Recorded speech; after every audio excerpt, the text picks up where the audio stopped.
Boy, I have a challenge for you this week. Unplug to level up.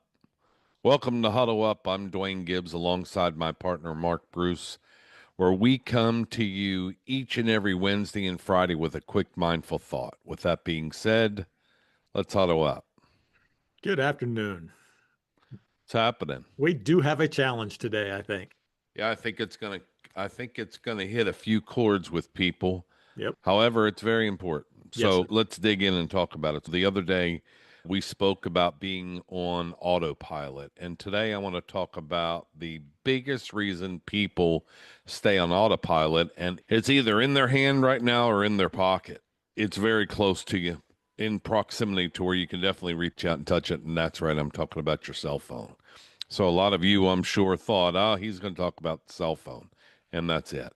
So the average American spends over 5 hours a day on their phone, and that's in non-productive time. It's a lot of time to where I'm not talking about taking a phone call, talking, texting for work, texting. I'm talking about non-productive time and to where you're scrolling the internet or you're just, it's non-productive time. And there was a study by Georgetown University, and they found out that when people cut their screen time in half for in 2 weeks' time, the mental health improves, and that's in line that pairs with cognitive behavior therapy. And it's a problem. Putting your phone down has the same effect as a professional therapist for and what they're finding is people with anxiety and depression. And I remember when I would stand on the stage and I would give a talk, and I would want people to understand how much non-productive time they spent using the computer searching. And so it was before really the cell phone got really popular. It was really trying to dig into how much non-productive time people spend, and if they put it into use to being productive time, it had all to do with investing. If they were to take this time and put it towards good use, could they go do something else? And I think it's a great topic. Yep. Nobody thinks it's a problem, because everybody's doing it. I have to consciously pay attention not to do it. You sit there, you wake up every morning, first thing you do, well, my alarm clock is now my phone. I don't use an alarm clock anymore. I use my phone. I Mm. use it for everything, and it becomes a habit. You're sitting having dinner with your wife or your family, and your phone's sitting right there next to you. That's just it's distracting. It's distracting and wasted time, like you say.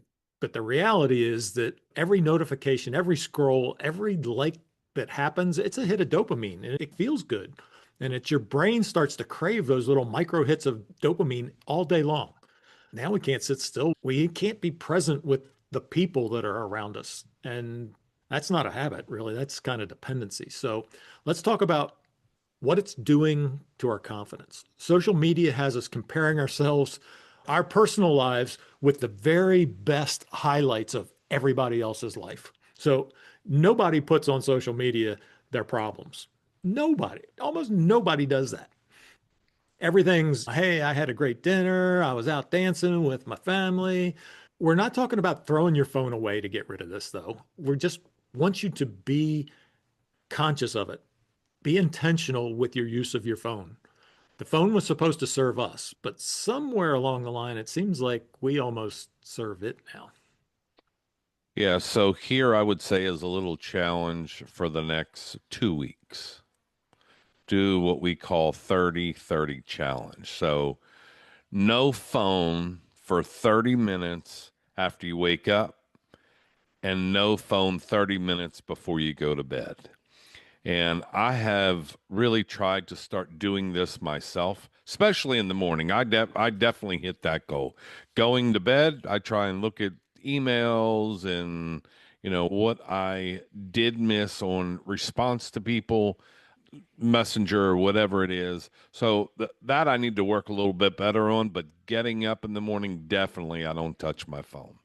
And so the challenge would be to do that 30-30. And here are two important windows for your mind.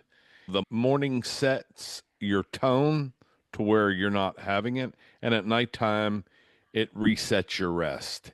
And right now, most of us are heading in a direction to where we're not doing that. We're not resting enough. And so replace that with prayer, replace it with maybe some physical activity of stretching, journaling, silence, and just maybe looking over what your next day to dos are.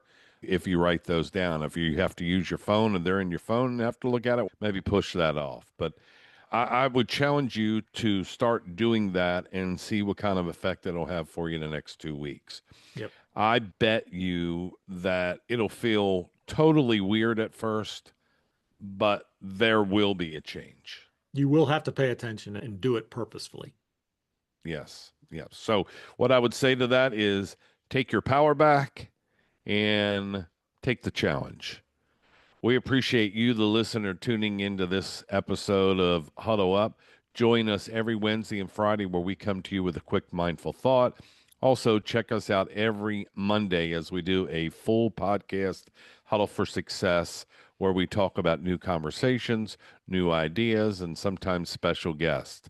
With that being said, stay huddled up. Thank you for joining us on this episode of Huddle Up, where we come to you every Wednesday and Friday. Like, share, and subscribe, and follow us on YouTube and on social media. If you find this information helpful, share this with someone that you know.